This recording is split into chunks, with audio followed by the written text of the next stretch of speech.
A few days ago, I spoke to our earthwork contractor who's been working with us for, I think, over 20 years, and been asking him to come out and work on these two jobs that we have, and then there was a third job that I asked him to get going, and then he had time, or his company had time in their schedule, and he said, "I'm coming tomorrow." And it's always interesting to me how something of a, we project into the future about how something's going to be, how much it's going to cost, the time it's going to take, and no matter what, it's always different, and yet immediately the mind can grasp onto, okay, this is possible, we'll do it this way. But then the reality is always different. And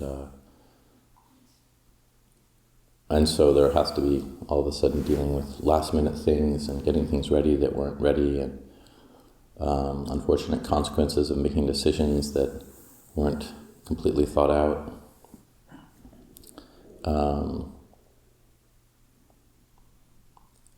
And then there's the mind that absorbs all of that. So I sort of enthusiastically come to see what work had been done. I'd been away for a day, and I don't like leaving the monastery when this kind of work happens, because then I'm not there, and there are times when I can actually say something if I see something about to go in a different way. But this time it didn't happen, and so one of the consequences was something was seemed to me to be put the building that we just built in danger, and that was also involved in part of my decision, but not realizing what would happen, because I'm not so adept at judging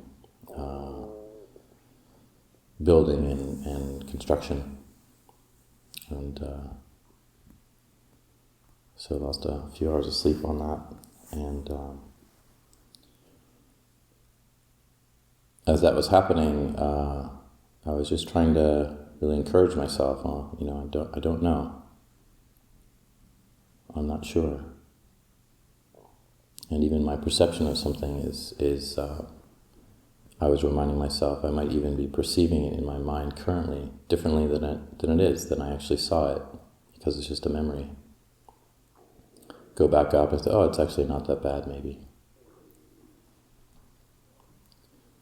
And so we encounter these things sometimes. It could just be something as simple as somebody saying something to us that triggers us.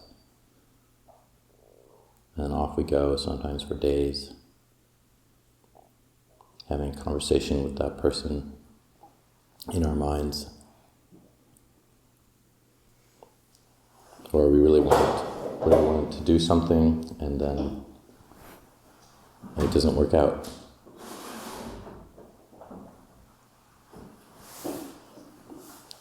To cancel some sort of project or change our trip. The couple who was just here, they had an electric car, which I'm a fair proponent of, and then they told me that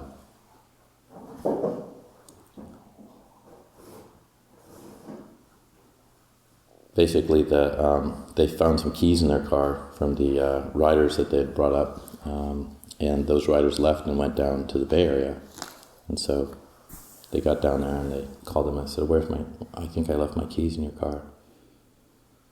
So they left in the evening with their electric car, drove the keys down to, I think it was Spirit Rock, Marin, and then they had to get back up. And so they got back here at 1, and their battery was drained, and they didn't have a charger. And their car doesn't allow fast charging anyway, so it takes 10 hours for each charge. And I thought, wow, that's a lot to deal with. But we carry on with these situations. We don't let them overwhelm us. We recognize that, well, it's likely that a month from now, I won't even be thinking about this. And sort of the lamenting that goes on, that's the real dukkha. I've talked about this kuti that I put in the wrong place, or I feel was placed wrong. I call it like a very large monetary mistake, because it's quite expensive, these kutis. But most people say that's not a big deal. Probably whoever is living there is not going to worry that much. The kuti is quite nice. So the point of all of this is that these things that bother us, for some of us, they can take a real toll on the mind and take very long periods to work through. Others of us who've grown, or we have some natural abilities to let go easily.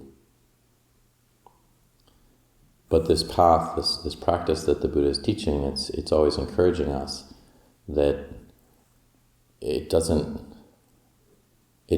really matter so much, if it's not about your sila, if you're not harming another person, you haven't broken your own sense of morality, then mistakes are made, and unfortunately they're part of life, part of living. And some of them can be corrected, and some of them can't. And even when we do break some moral code that we have, or some actions we do that have harmed others, well, we do need to try to make amends for that and not repeat that. But at the same time, if we harbor thoughts about that over and over again, this is just the torturing that I think the Buddha talked about in a similar way, just torturing our own minds. And so we have a choice to let go. And that doesn't mean that the letting go is easy. We can't necessarily turn on a switch or turn off a switch. It's not like that. It can take some time. And we just let it unfold naturally. We can't force it. But we can develop. We can learn in many ways how we can let go more easily. The skill of letting go, the skill of putting these things down, of not letting them be such a burden on our minds. And there's several ways of doing that. One is just to remind us, well, I probably don't have that much time left. How important are all these things that we hold on to? And another is just knowing that sense of anicca, that there's just change all the time. We can't predict how long, or we can't really predict the problem and how long the problem is going to last, or if it even is a problem, or just a perception, a memory. And so it's that sort of understanding that, well, I'm not sure, I don't know, even if it's as bad as I think, or we're not even sure really what will happen of it. So each time we encounter a problem with something that we do, or even, as I said, just some problem with another person, it's just important not to make it permanent in our mind. Say, it's going to be like this, it's going to be like that. This is going to be a problem for me, or for the monastery, or whatever, for the next 50 years. We just have no idea. And we work with that, and then we watch with awareness in our bodies how that experience dissipates, and we learn through wisdom, oh right, yeah, there's just this arising and ceasing. I don't need to put trust in my thought process to remedy situations, because it never seems to do that. So this is just a reflection this morning, and just encouraging if there's any grasping or anything that's really, if anybody's seeing anything in their own minds that they're holding on to, this is a way that we can kind of try to think about how we can let go and what's really important for us.